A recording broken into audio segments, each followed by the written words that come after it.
Dalawa po ang naitalang patay dahil sa pananalasan ng bagyong Ferdy sa ilang probinsya. 6 naman ang nawawala pa rin. Darito ang report.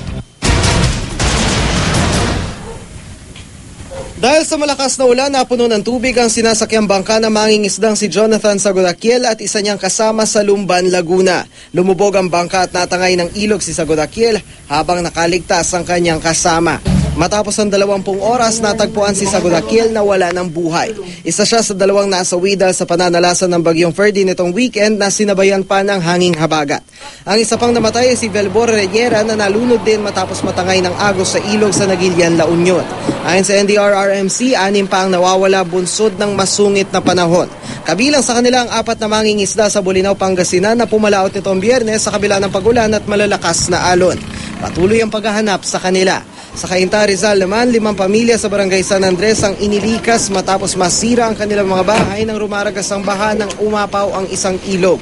Patuloy ngayon ang pagbabantay ng mga otoridad sa mga nakatira malapit sa ilog. Binahari ng ilang sakahan at kalsada sa Bataan. Nalubog ang mga bagong aning palay ng ilang residente. Wala namang kinailangang ilikas at humupa na rin ang baha doon. Para sa unang balita, Dano Tingkong, reporting.